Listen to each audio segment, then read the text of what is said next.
The sky above Seoul turned dark at exactly 9:47 in the morning. It was not clouds. It was not an eclipse. It was ships, hundreds of them. Each one was bigger than any building humans had ever made. They hung in the air like mountains, blocking the sun and casting shadows across the entire city. Park stood on the roof of the military command center and watched them come. He was a captain in the United Earth Defense Corps, a man who had spent 15 years preparing for wars that never came.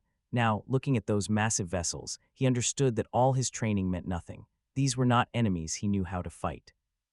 His radio crackled. It was his second in command. Her voice was calm, but he could hear the fear underneath it.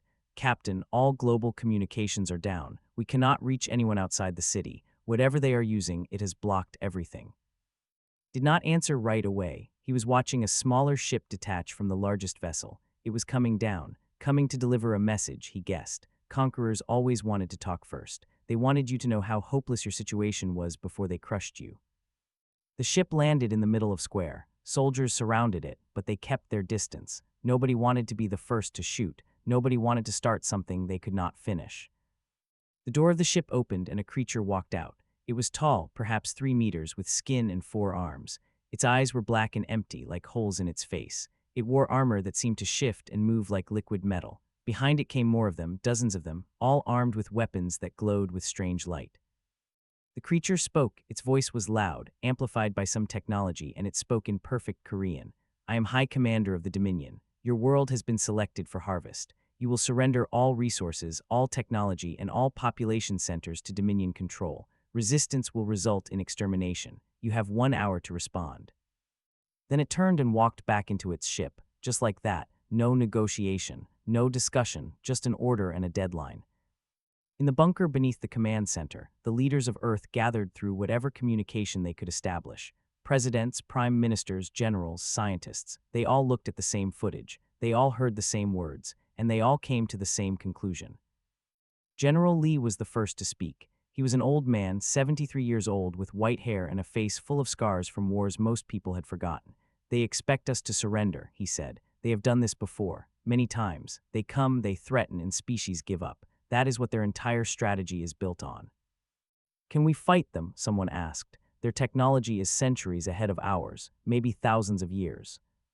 "We cannot win," admitted. "Not in a straight fight, but that does not mean we cannot fight."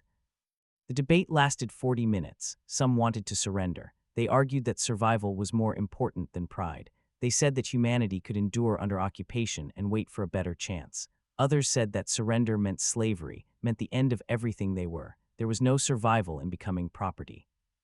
In the end, they voted. It was not even close. Ambassador was chosen to deliver the response. He was a diplomat, a man who had spent his life finding peaceful solutions. But there was no peace to be found here. There was only the truth. He stood before the transmission array, knowing that his words would be heard not just but by other civilizations watching from the darkness of space. The Galactic Council, they called themselves, 12 species who had mastered the stars. They were watching Earth like people watch an insect about to be stepped on, curious but not concerned. Took a deep breath. "This message is for High Commander and for anyone else who is listening. You have demanded our surrender. Our answer is no."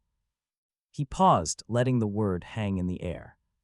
"You have made a mistake. You looked at our world and saw resources to be taken. You looked at our people and saw slaves to be harvested. You did not see what we really are. We are not a peaceful species. We have spent our entire history fighting each other. We have built weapons that can destroy our own world many times over. We have survived ice ages, plagues, and wars that killed millions. We are still here." His voice grew harder. "You think your ships frighten us. You think your weapons make us afraid. We have stared into the darkness before. We have faced extinction before, and we are still here." He leaned closer to the camera. "So come, bring your armies, bring your fleets. We do not surrender, we do not forget, and we do not forgive. Whatever happens next, you brought it upon yourselves." The transmission ended. Across the world, people who had watched it felt something stir in their chests. It was not hope exactly. It was something older, something deeper. It was the feeling of an animal that had been cornered and had decided to bite. High Commander received the message on his ship. He had conquered 11 worlds. He had never received a response like this. For a moment, just a moment, he felt something unfamiliar. It took him a while to recognize it. It was doubt. But he pushed it aside. These were primitives. They had not even left their own solar system. They had no idea what they were facing. In a week, maybe two, this world would be like all the others. He gave the order to begin the invasion. On the Galactic Council station, far from Earth, the ambassadors of 12 civilizations watched the human transmission with amusement. They had seen this before. Primitive species always made bold speeches. Then they died. But one ambassador, an old creature from a species that had been conquered and freed long ago, watched with different eyes. He saw something in the human's face, something he recognized. "They mean it," he whispered to no one. "They actually mean it." His colleagues laughed. Of course the humans meant it. That did not change the mathematics. Stone against starships, courage against plasma cannons. It was simple. It was inevitable. The humans would fall. Except the humans had never been good at doing what was inevitable. In Seoul, as the first soldiers descended from their ships, Park loaded his rifle and looked at. "Ready?" he asked. She smiled, though there was no happiness in it. "No, but that has never stopped us before." They walked out to meet the invasion. Behind them, a species that had spent 10,000 years learning how to kill was waking up, and for the first time in their long history of conquest, the Dominion was about to learn what that meant. They expected the war to last 3 days. On the 4th day, they were still fighting for control of a single city block in Seoul. On the 7th day, they had lost 2,000 soldiers. By the end of the first month, High Commander stopped sending reports to the Dominion Council. The numbers were too embarrassing. The problem was simple. They had conquered many worlds. They had a system. They would land, destroy military targets, kill anyone who resisted, and wait for surrender. It always worked. Every species eventually realized that fighting was pointless. Every species chose survival over pride. Humans were different. General Lee ran the resistance from a bunker that had been built during an old war, a war between humans. He had spent his whole career studying conflict, and now he used everything he knew. "They are stronger," he told his commanders. "They are faster, their weapons are better, but they do not understand us. They think war is about winning. For us, war is about making the enemy pay." His chief strategist was a woman named. She had been a professor before the invasion, teaching military history at a university. Now she taught soldiers how to kill aliens. "They expect us to fight like other species," she explained. "Stand in lines, shoot at each other, surrender when we lose too many. We will not do that. We will fight like humans have always fought when we are desperate. We will fight dirty." And they did.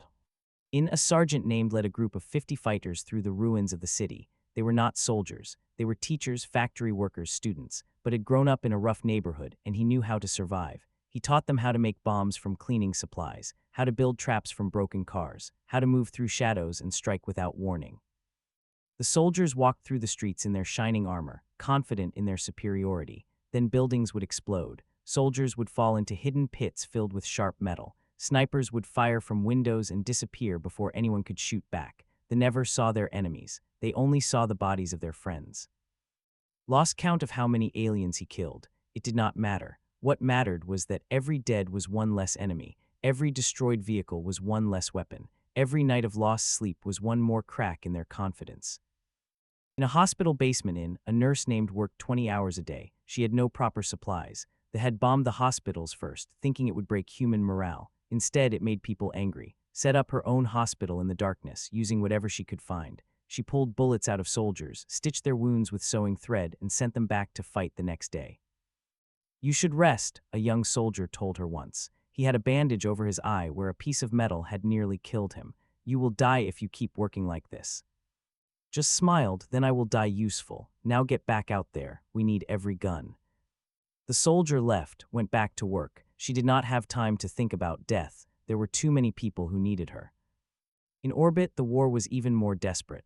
Earth had a space force, but it was small, 50 ships against the fleet of 300. Admiral Han commanded them from a vessel called the Unity. He knew he could not win a direct battle, so he did not try. Instead, he used tactics that they had never seen. His ships would hide behind the moon, then strike at supply vessels and run before the main fleet could respond. They would plant mines in shipping lanes. They would send fake signals to confuse enemy sensors. They fought like pirates, like thieves, like rats biting at a giant. "This is not honorable," one of his officers said after a raid that destroyed 3 cargo ships. Laughed, it was a hard sound without joy. "Honor is for people who can afford it. We cannot, we do what works." The commanders did not understand. In all their conquests, they had never faced an enemy like this. Other species fought until they saw they could not win, then they surrendered. Humans fought even when they knew they could not win. They fought harder. They fought meaner. They seemed to enjoy it. High Commander called a meeting of his officers. "These creatures are insane," one of them said. "They attack without hope of victory. They sacrifice themselves to kill single soldiers. Yesterday, a human child threw acid at a patrol. A child did not respond. He was looking at the casualty reports. 10,000 soldiers dead in 3 months, more than his people had lost in the previous 50 years of conquest combined. The Dominion Council was asking questions. They wanted to know why this simple harvest mission was taking so long. He could not tell them the truth. The truth was that he had no idea how to fight an enemy that did not want to survive, that wanted to hurt you more than it wanted to live. On the ground, the resistance grew. Every day, more people joined. Farmers who had lost their land, parents who had lost their children, students who had lost their futures. They did not have fancy weapons. They had anger, they had hate, and they had a species worth of knowledge about how to make other creatures suffer. They began to find things, bodies of their soldiers arranged as warnings, messages written in blood on walls, traps that did not kill quickly, but slowly, painfully, psychological warfare that broke minds as easily as bullets broke bodies. General Lee received reports of these things. Some of his officers were uncomfortable. "We are becoming monsters," one said. Shook his head. "No, we were always monsters. We just pointed our teeth at each other before. Now we have a new enemy." 6 months into the invasion, they controlled less territory than they had after the first week. Every step forward cost them blood. Every night brought new attacks. Their soldiers were exhausted, frightened, jumping at shadows. And somewhere in the stars, the Galactic Council was starting to pay attention. They had expected this war to be over in days. Instead, it was becoming something else, something unprecedented. A species was fighting back, not just resisting, but fighting, hurting the invaders, making them bleed. The old ambassador, the one who had recognized something in the human transmission, watched the reports with growing amazement. They are not trying to win, he realized. They are trying to make the afraid, and it is working. His colleagues still laughed, but their laughter was growing uncertain. On Earth, in a ruined city that had once been beautiful, sat in the darkness and cleaned his weapon. Around him, his fighters rested. Tomorrow, they would attack again. Some of them would die, maybe all of them. But they would take soldiers with them. That was all that mattered now. "Do you think we can win?" a young woman asked him. She had joined the resistance 3 weeks ago, after her entire family was killed. "Thought about it for a long time. I do not know," he said finally, "but I know we can make them regret ever coming here, and sometimes that is enough." The woman nodded. She picked up her own weapon and began to clean it. Outside, the alien ships floated in the sky, their lights blinking like cold stars. They had come to harvest a world. They had found something else entirely. The ship crashed in the mountains near Provence on a cold winter night. It was not a big ship, just a scout vessel, brought down by a lucky shot from a human anti-aircraft battery. The pilot was dead. The ship was damaged but mostly intact, and inside it was technology that would change everything. Dr. O was a quantum physicist. Before the invasion, she had spent her days in a laboratory, studying particles so small they could barely be measured. Now she spent her days in a hidden bunker, trying to understand alien machines. When they brought her the crashed ship, she did not sleep for 6 days. "It should not work," she told General Lee on the 7th day. Her eyes were red from exhaustion, but they were also bright with excitement. "Their faster-than-light drive. According to our physics, it is impossible, but I think I understand how they did it. They found a way to fold space, to make 2 distant points touch each other." Did not understand the science. He did not need to. Can we build one? Hesitated. Maybe. It will take time, and resources, and people who are willing to work on something that might kill them if it goes wrong. "We have all of those things," said. "Start immediately." Word was sent to every hidden laboratory, every underground factory, every secret research facility that humanity had built during the occupation. The best engineers and scientists were gathered. Among them was a man named, who had designed spacecraft before the war. He was old now, his hands shaking from age, but his mind was still sharp. "They want us to build a starship," he said when he saw the plans, "from scraps and stolen parts in a cave." "Yes," said. Smiled. It was the first time he had smiled since the invasion began. "I always wanted a challenge." While the scientists worked, the war continued. They had sent for reinforcements, but the Dominion Council was slow to respond. They did not understand why this mission was taking so long. They did not want to admit that a primitive species was causing problems. Ambassador saw an opportunity. He requested permission to address the Galactic Council again. This time, he came with evidence. The council chamber was vast, filled with representatives from 12 spacefaring civilizations. They were old species, ancient species, who had long ago decided that war was inefficient. They preferred diplomacy, trade, and quiet domination. Violence was something they hired others to do. Stood before them a small figure among giants. Behind him, screens showed footage from Earth, not the official reports that the sent, but real footage, hidden cameras, resistance recordings, the truth. You watched us, said. His voice was quiet, but it carried. When they came to our world, you watched. You calculated our chances and decided we would lose. You did nothing. The ambassadors shifted uncomfortably. This was not how conquered species spoke. I am not here to ask for help, continued. It is too late for that. I am here to show you something. The footage played, soldiers running in fear from human ambushes, commanders begging for reinforcements, casualties piled in numbers that shocked even the hardened council members, and then the other images. Human soldiers charging into certain death, smiling, children building weapons, old women planting bombs, a species that had chosen war over survival and was winning. You call us primitive, said. You are right, we are primitive. We solve problems with violence. We hold grudges forever. We would rather die than submit. These things make us weak in your eyes, but look at the screens. Look at what our weakness has done to the Dominion. He paused. Now imagine what we will do when we reach the stars. The council chamber was silent. For the first time in centuries, the great civilizations of the galaxy felt something they had forgotten: uncertainty. Back on Earth, the tide was turning. Human forces, equipped with captured weapons and new tactics developed through months of brutal fighting, began to push back. Commander, who had taken over after Park died defending Sol, led a massive offensive against positions in the south. Had been her captain, her mentor, her friend. She had held his hand as he died, a blade in his chest. His last words were simple: make them pay. She intended to. The battle have lasted 3 weeks. They had fortified the city, building walls and defensive positions. They expected the humans to attack directly, to throw themselves against superior firepower until they were all dead. That was what desperate species did. Instead, waited. She let them sit in their fortress, growing confident, growing careless. And then in one night, resistance fighters inside the city rose up. They attacked power stations, communication centers, supply depots. By morning, the garrison was blind, deaf, and hungry.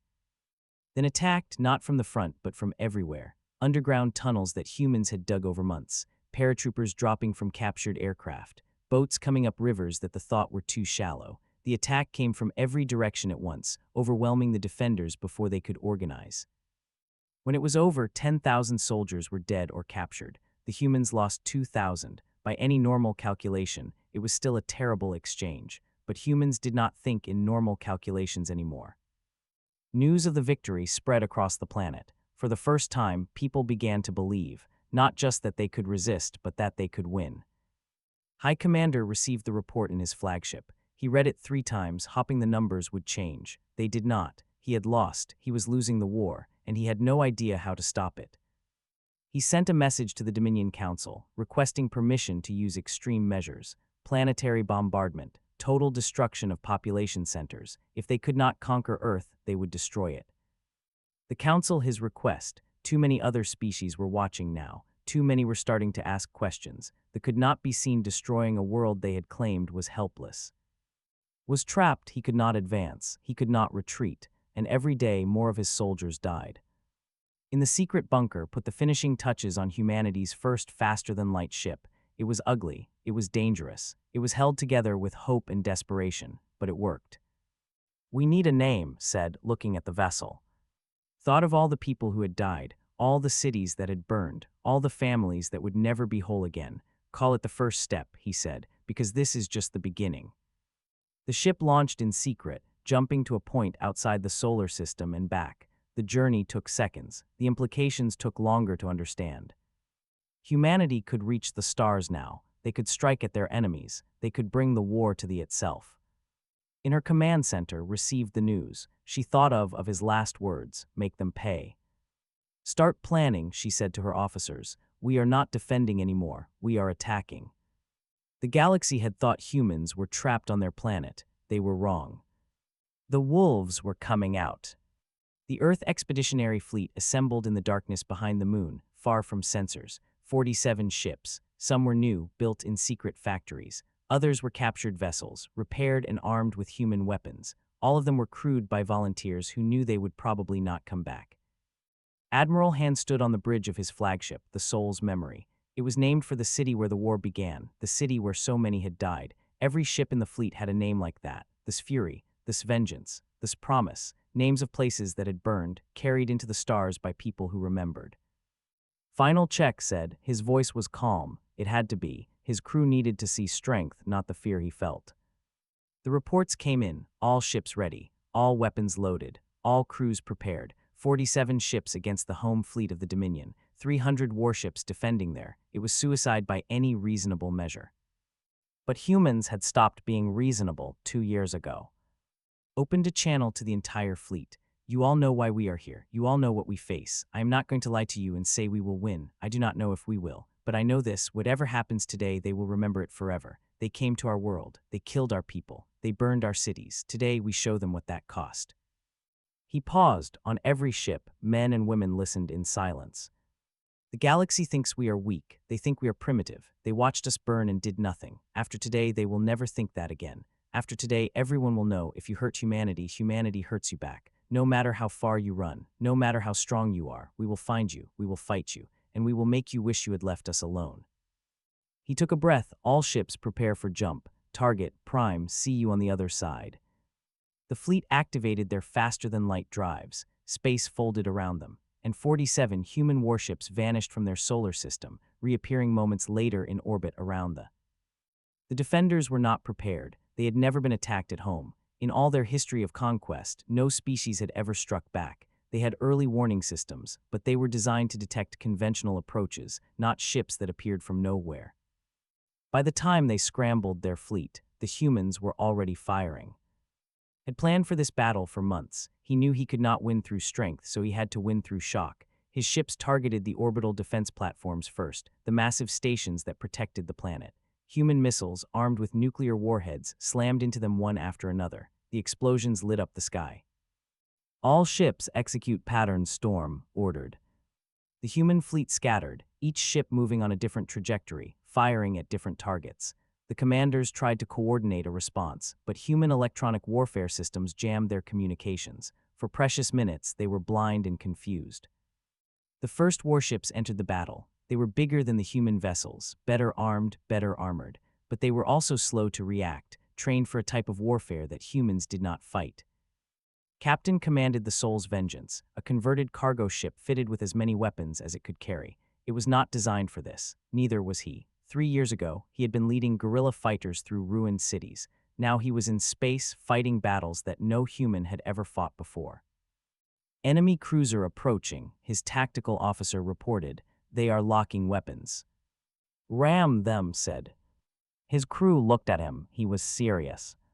Sir, we cannot survive that. I know, his voice was quiet, but neither will they, and our weapons will do more damage at close range.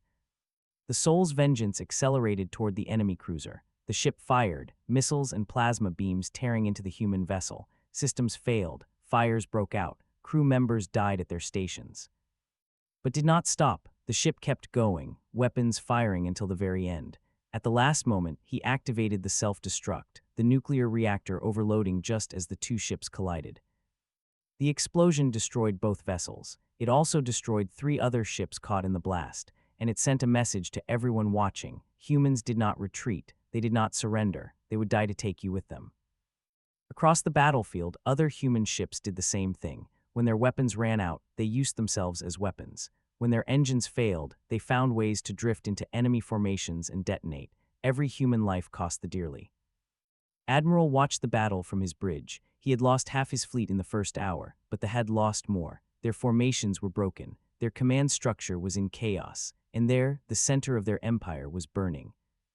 Admiral, we have lost too many ships, his first officer said. We need to retreat.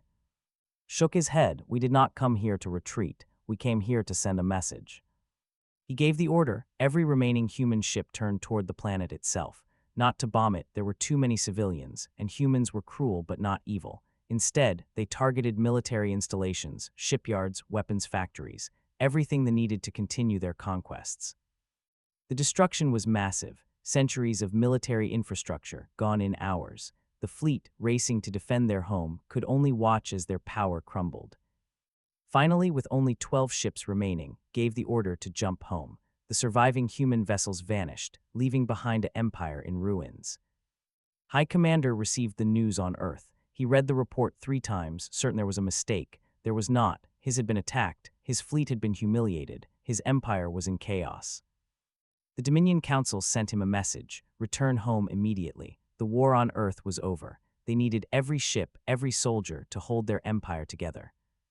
Because the attack had done more than destroy military targets, it had shown every conquered species that they could be hurt, that they could be beaten. Across 17 star systems, rebellions erupted. Species that had been silent for generations suddenly found their voices, their courage. Left Earth with what remained of his forces, he did not look back. He did not want to see the planet that had destroyed everything he knew. On Earth, Commander received word that they were withdrawing. She did not celebrate. Too many had died for celebration, but she allowed herself a moment of quiet satisfaction. They had done it, not just survived, but won. They had faced an empire that stretched across the stars, and they had broken it. General Lee, too old and tired for celebration, sat in his bunker and thought about all the people he had sent to die, all the orders he had given that cost lives, all the terrible things he had authorized in the name of survival. Was it worth it? His aide asked. Did not answer for a long time. Ask me in 100 years, he finally said. If humanity still exists, then yes. If not, then nothing was ever worth anything. The formally surrendered 3 months later. The ceremony was held in Seoul, in the same square where their ships had first landed.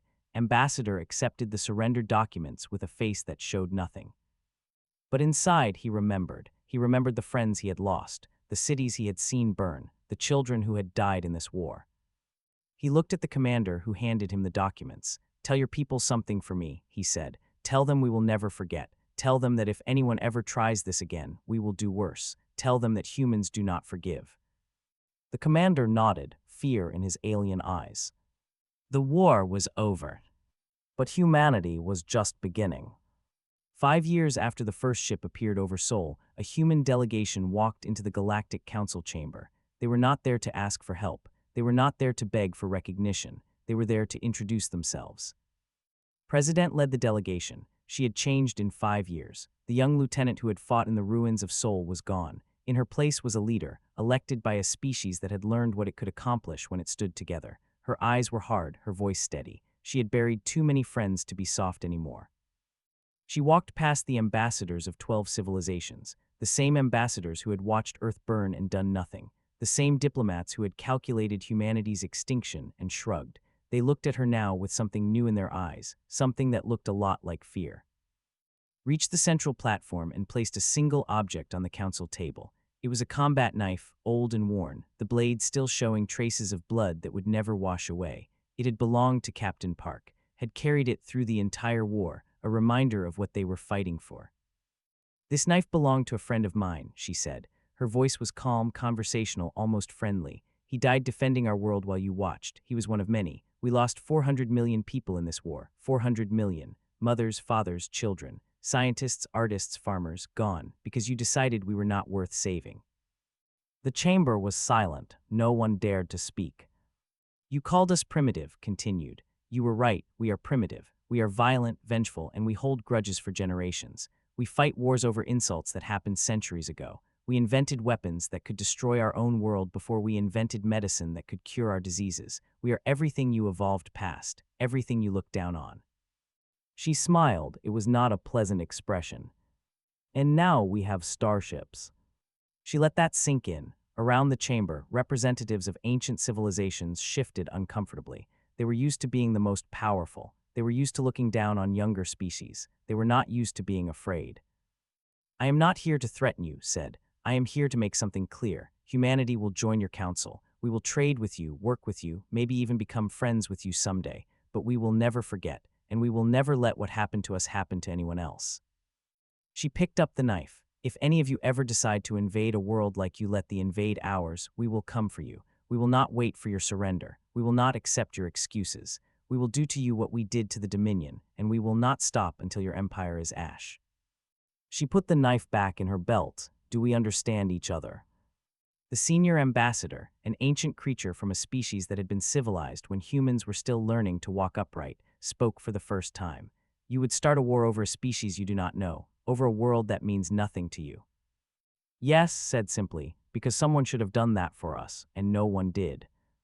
The vote to admit humanity to the Galactic Council was unanimous, not because they wanted humans there, because they were afraid to say no. Back on Earth, the United Earth Federation was building, not just rebuilding what had been destroyed, but building something new. Doctor, the strategist who had taught humanity how to fight dirty, now taught at the first human academy for galactic studies. Her students would become diplomats, scientists, explorers. They would carry human values to the stars. Admiral Han commanded a fleet that grew larger every year. New shipyards produced vessels that matched anything the older civilizations had. Young officers trained in tactics that combined human creativity with captured alien technology. The fleet that had once been 47 desperate ships was now hundreds, and it was still growing. The nurse who had saved thousands of lives in underground hospitals led humanitarian missions across the galaxy. She brought medicine to species that had been it. She brought food to worlds that had been starved. And when she found species still suffering under their conquerors, she called in the fleet. One by one, the empires of the galaxy learned a new lesson. Conquest was no longer profitable. The humans would come. They would break your military, free your subjects, and leave you weakened and humiliated, and they would not ask for anything in return except a promise, never again.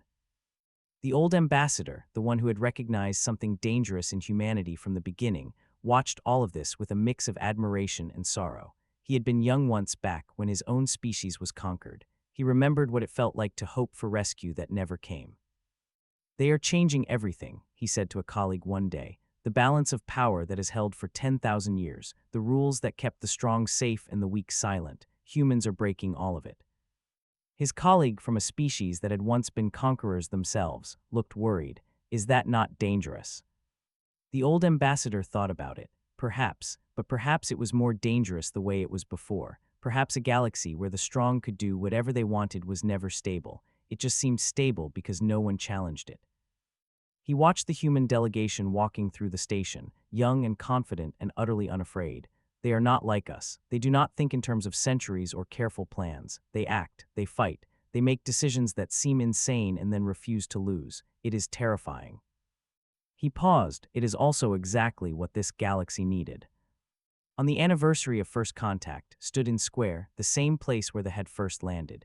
The city had been rebuilt, but monuments remained. The names of the dead were carved into walls that stretched for kilometers, 400 million names. It would take days to read them all. She had added a new monument that year, a simple statue of a soldier looking up at the sky. It could have been anyone. It was meant to be everyone. We were not ready, she said to the crowd that had gathered. When they came, we had no ships that could fight them. We had no weapons that could hurt them. We had nothing but ourselves and our refusal to surrender. She looked at the sky, where human ships now patrolled alongside vessels from a dozen other worlds. Now we are ready. We will never be caught unprepared again, and we will never let what happened to us happen to others. The crowd cheered. Among them were children who had been born after the war, who would grow up in a galaxy where humanity was respected and feared. They would never know the helplessness their parents had felt. That was the point. That was what all the sacrifice had been for. Later that night, sat alone in her office, looking at the knife on her desk.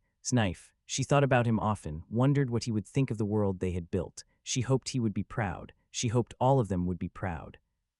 A message arrived from the Galactic Council. Another species was under attack. Another empire was trying to expand. The council wanted to know what humanity would do. Smiled, it was not a nice smile. It was the smile of a species that had been through hell and come out the other side with teeth sharper than before. She picked up her communicator. Admiral Han, get the fleet ready. We have work to do. Somewhere across the galaxy, on a world that was about to be conquered, people looked up at the sky and prayed for rescue. They did not know if anyone would come. They had heard stories about the humans, but stories were not the same as hope. They did not have to wait long. The human ships arrived like vengeance, like justice, like every promise ever made to the weak by those who chose to be strong. They came not for profit or power, but because someone had to, because humans remembered what it felt like to stand alone, and they had decided no one else ever would. The galaxy had thought they were the conquerors of a primitive world. They had been wronged. The humans had been waiting, waiting for a reason to reach the stars, waiting for a cause worthy of their anger that had given them both. And now, for better or worse, the galaxy would never be the same. In the halls of power, on 100 worlds, the same conversation happened over and over again. They should have left Earth alone. Yes, they really should have. But it was too late for regrets now. The humans were here, and they were not going anywhere.